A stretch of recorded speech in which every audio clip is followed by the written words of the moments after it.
தூத்துக்குடி மாவட்டம் திருச்செந்தூர் அருகே புன்னக்காயல் பகுதியில் குடியிருப்புகளை சூழ்ந்த மழைநீர் வீடுகளுக்குள்ளும் புகுந்ததால் கடும் அவதிக்குள்ளாகியுள்ள மக்கள் குடிநீர் மின்சாரம் இல்லாமல் தவிக்கும் தங்களுக்கு எந்த உதவியும் வழங்கப்படவில்லை என குற்றம் சாட்டியுள்ளனர்.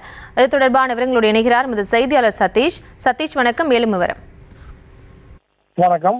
திருச்செந்தூர் அருகே புன்னக்காயுக்குள் வீட்டுக்குள் மழைநீர் புகுந்தால் மக்களின் இயல்பு வகையில் கடுமையாக பாதிக்கப்பட்டுள்ளது. இதனால் அப்பகுதி மக்கள் அவதி அடைந்து வருகின்றன. அந்த காட்சி நம்ம தற்போது பார்த்து வருகிறோம். தூத்துக்குடி மாவட்டம் திருச்செந்தூர் மற்றும் சுற்றுவட்டார பகுதியில் கடந்த 3 நாட்கள் பெய்த கனமழை காரணமாக தாழ்வான பகுதியில் மழைநீர் சூழ்ந்து கொண்டது. இந்நிலையில் தாமிரபரணி ஆறு கரையில் கலக்கக்கூடிய புன்னக்காயில் தெற்கு தெருவில் சுமார் 100 வீடுகள் உள்ளது. மழைநீர் வீட்டுக்குள் புகுந்து இதனால் இயல்பு வாழ்க்கை கடுமையாக பாதிக்கப்பட்டுள்ளது.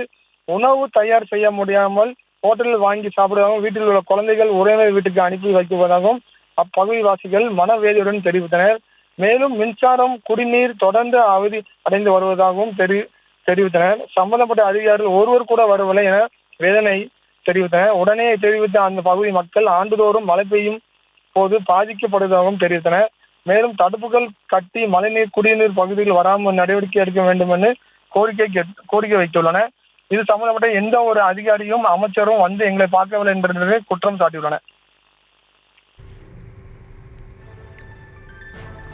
விவரங்களுக்கு நன்றி சதீஷ்.